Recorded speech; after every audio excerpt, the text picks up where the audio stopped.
je vais juste avancer un petit peu. Donc, une chose qu'on a trouvé très intéressant chez les scientifiques, c'était le fait que c'est un programme où la plupart des jeunes participaient déjà au primaire. Donc, la plupart des jeunes participaient pendant 6 ans. Mais la chose qui était intéressante, c'est que quand ils étaient au primaire, ils participaient comme des jeunes à des ateliers. Mais une fois qu'ils étaient au secondaire, ils devenaient des assistants bénévoles pour aider les plus jeunes à faire leurs projets de science ou écrire des textes. Et donc, c'est un peu la même chose qui est arrivé à Promis, à l'école de samedi, où vous avez des jeunes qui participent au primaire et souvent reviennent comme bénévoles plus tard. Et on trouvait ça ajoutait vraiment un sentiment d'appartenance très fort. Donc actuellement, on a une des filles qui était chez les scientifiques depuis l'âge de 7 ans.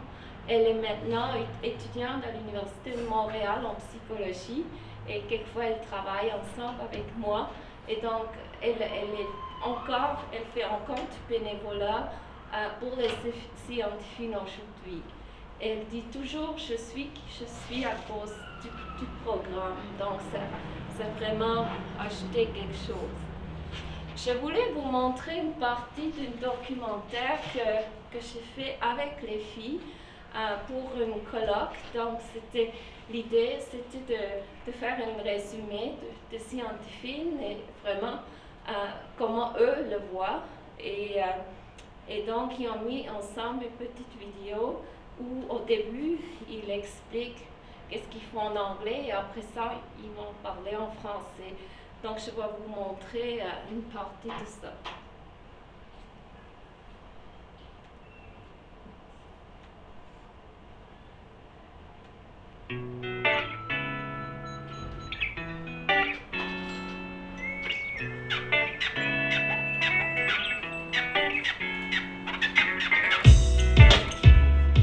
Les Scientifiques is a non-profit organization founded in 1987. Its goal is to promote science and develop life skills in young girls. They hold different free activities every day after school, from the journalism workshop to the science fair.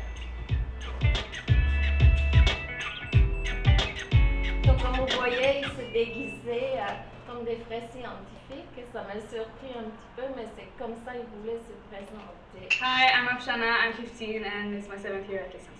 Hi, my name is Aliyah, I'm 18 and it's my 11th year at Les Scientifiques. Hi, my name is Charu, I'm 14 years old and I have been coming to Les Scientifiques for 6 years.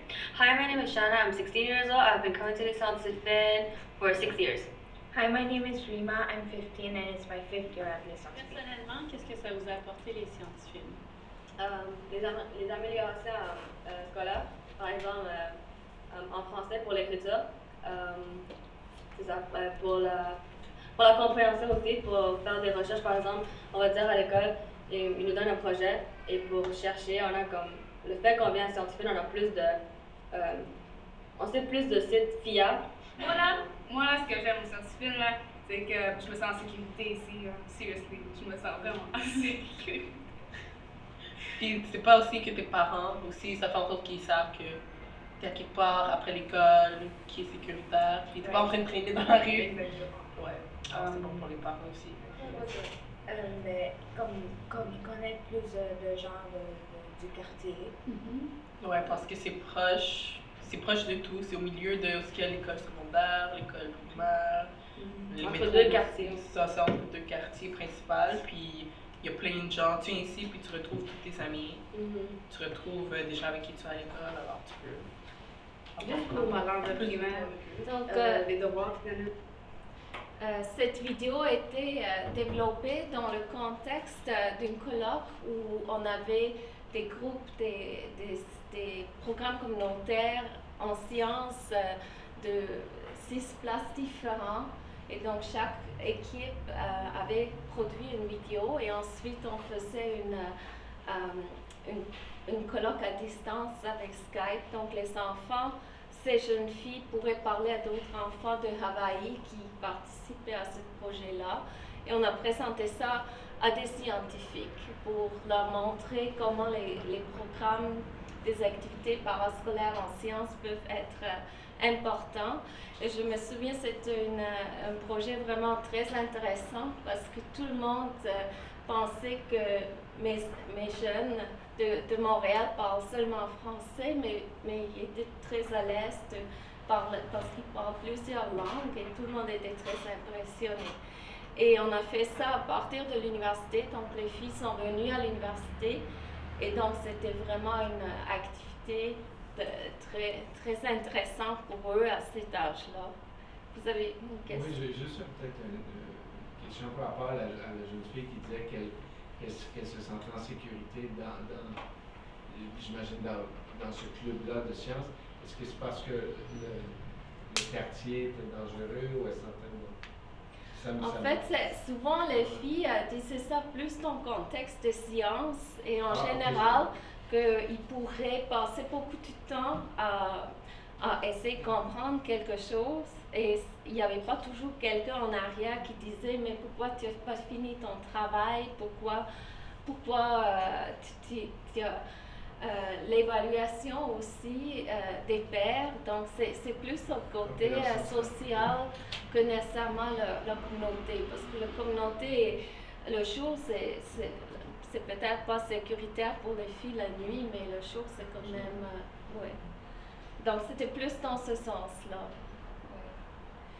Donc, je vais vous parler maintenant un petit peu du deuxième exemple. Donc, ça, c'est des clubs de sciences au secondaire et une des clubs que j'ai mis en place, c'est l'école de Lavoie.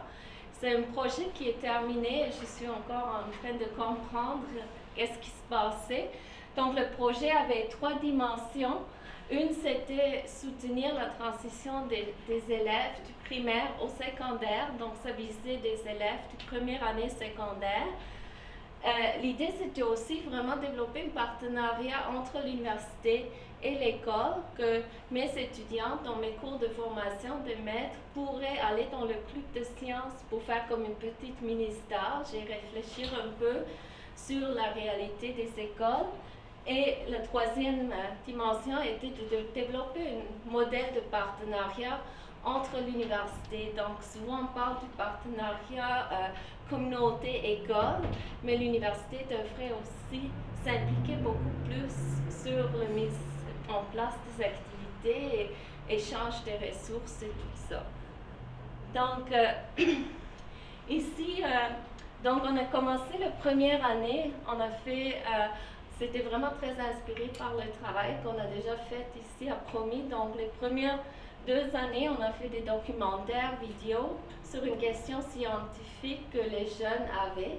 Donc, ils choisissaient une thématique et ils faisaient un documentaire. On rencontrait des scientifiques, on est sorti à des musées pour chercher des informations. Ils ont pris des photos, ils ont filmé et donc ils faisaient des montages avec ça. Après ça, ils ont fait un stage au jardin botanique pendant 2 semaines l'été. Ils sont devenus des assistants à des campeurs et des animateurs, des camps. En réalité, parce que pour la plupart, c'était leur première expérience dans une camp d'été, donc ils étaient plutôt participants aussi qu'assistants, mais c'était une très bonne expérience. Et là, la 3e année, on voulait commencer la transition vers un programme communautaire parce qu'on savait déjà que la subvention va être terminée. Donc, on a développé un partenariat avec Polytechnique, qui est un programme géré par Polytechnique et qui offre des ateliers en robotique, en sciences, en chimie, en physique, différents domaines de sciences. Et donc, eux sont venus pour assumer l'animation des ateliers la 3e année. Et actuellement, ils sont encore là. Donc, je suis très contente de savoir que le club a encore lieu cette année. Toute l'année, Polytechnique a encore assumé l'animation. Donc, dans ce contexte-là, on a développé des différentes vidéos et ici, il y a juste une liste des différentes thématiques qui étaient explorées par les jeunes. Il y avait une vidéo sur les grenouilles, l'extinction, les canidés et prédateurs, les technologies, la caféine et ses effets sur le corps humain. Donc, c'est tous des thématiques que les jeunes avaient choisies. Et vous voyez un peu les questions qui se posaient à côté.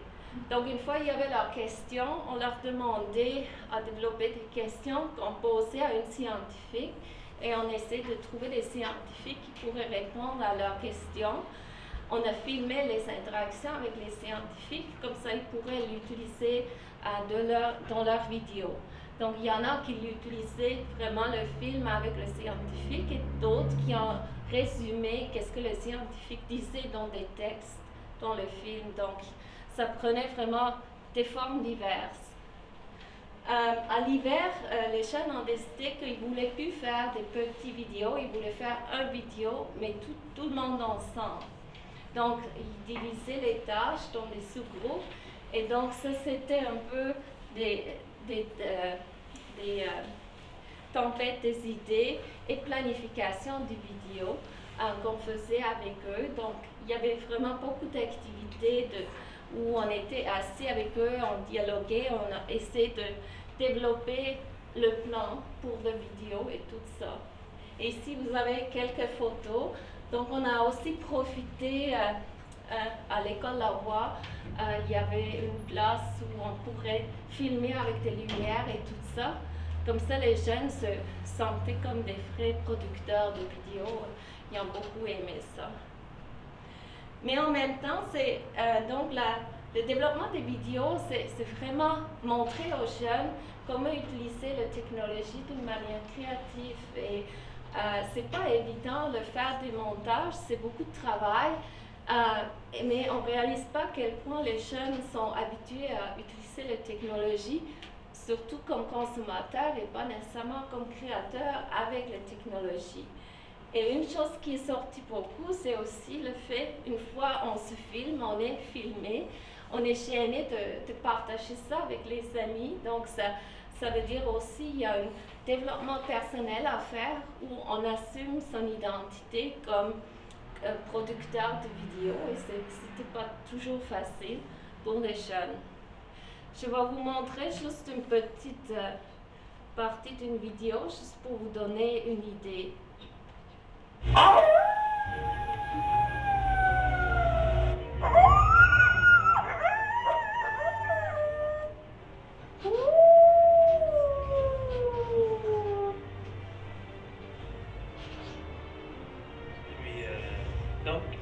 La partie vulnérable des proies, c'est quoi? C'est le cou.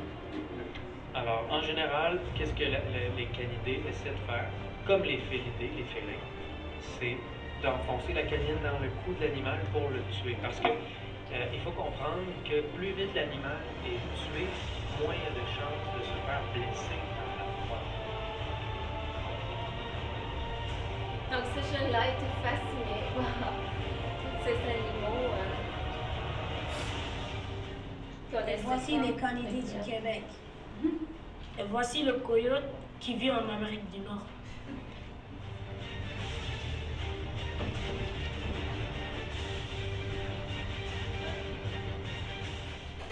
Et voici le renard arctique qui vit en Alaska et dans le nord du Canada.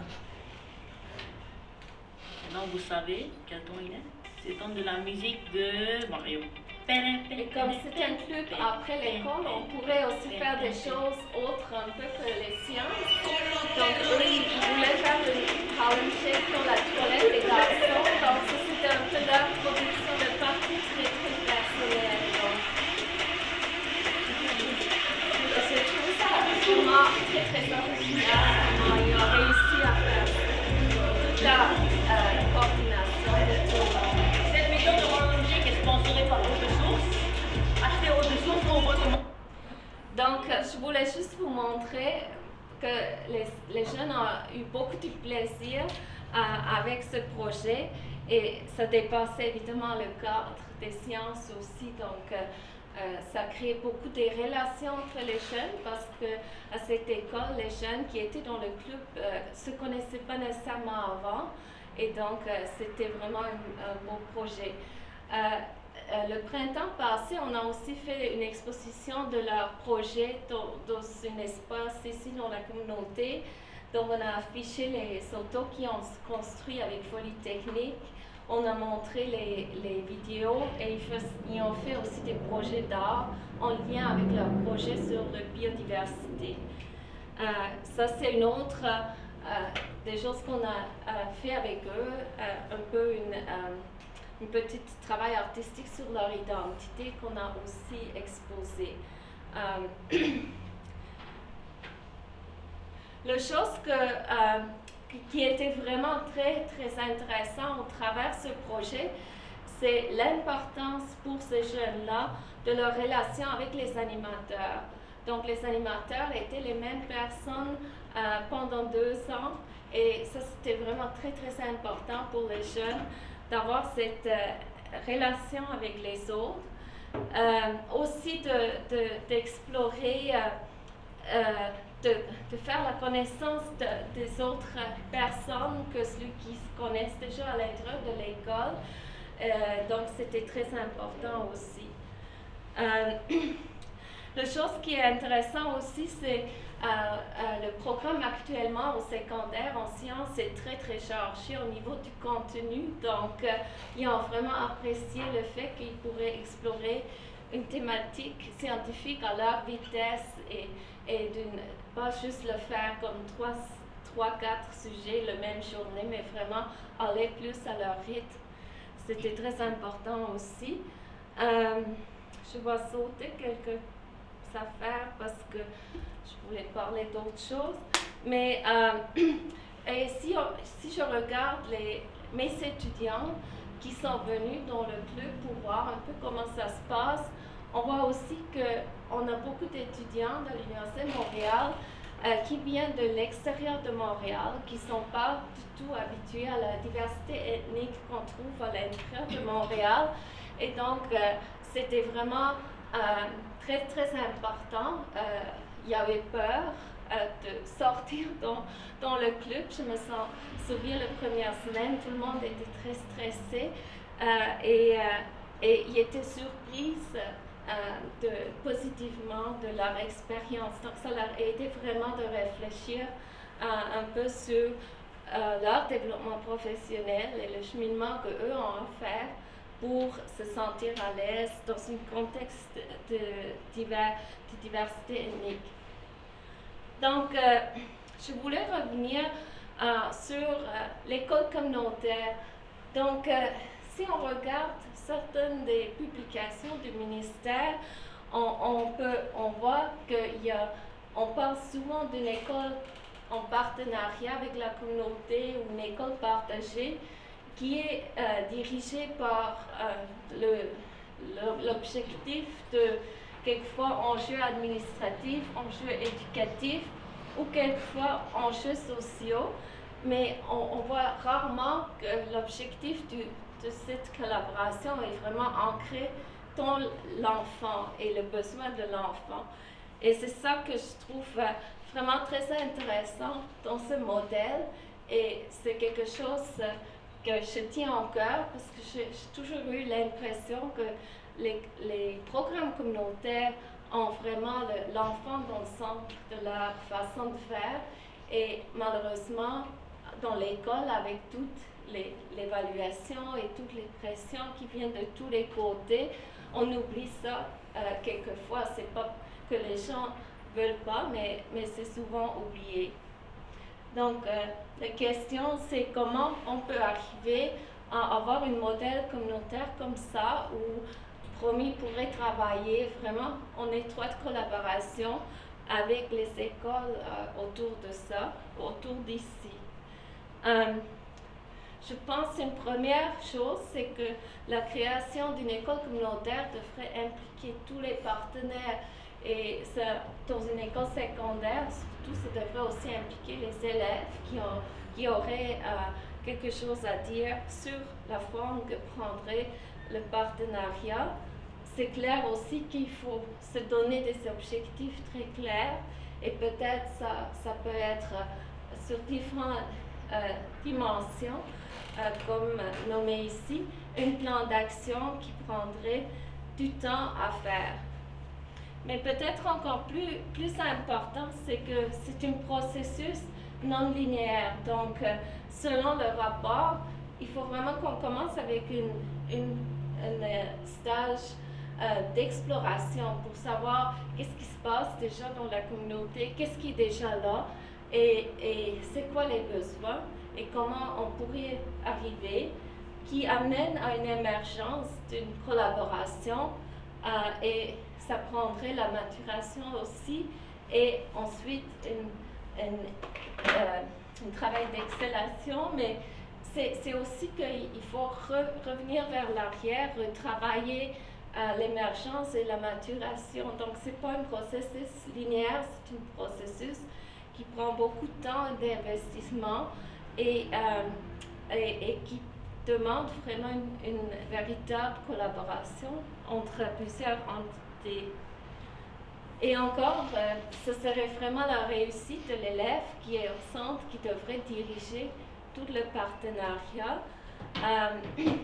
Et donc, ça prendrait aussi le développement de la capacité pour une école communautaire au niveau de formation, alliance et partenariat, mais aussi la communication entre tous ces partenaires. Et je sais que de ma côté, à l'Université de Montréal, actuellement, les enseignants ne sont pas formés de penser de cette manière. Je pense qu'on essaie de leur parler de plus en plus du parascolaire, mais on est loin d'une vision, d'une telle vision. Souvent, on parle de ça dans des cours qui sont optionnels, et donc ça ne fait pas vraiment partie encore du discours dans la formation ou du discours du ministère, dans le sens que tous les enseignants sont déjà formés là-dedans. Souvent, actuellement, le parascolaire, c'est quelque chose que les enseignants font, mais sans reconnaissance extra. Et c'est très difficile actuellement avec les coupures dans ce climat-là.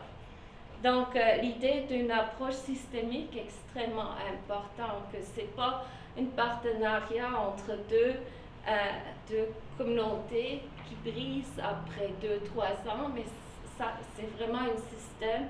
Et je pense que l'étape de concertation, c'est ça l'idée derrière ça.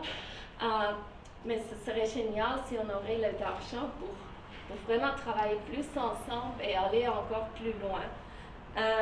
Donc, ça veut dire aussi qu'il faut une infrastructure durable et une équipe qui est dévouée, un financement réaliste pour soutenir ça. Donc, ça, c'est toujours mon rêve. Et je rêve parce que je pense un jour ça va arriver, qu'on se rende là. Je pense qu'on a déjà fait beaucoup de chemin vers un modèle comme ça, mais je pense qu'il y a beaucoup plus de reconnaissance de l'importance des programmes communautaires et des activités qui se fait à promis. Et je pense qu'on a déjà avancé beaucoup, mais on a encore beaucoup de chemin à faire.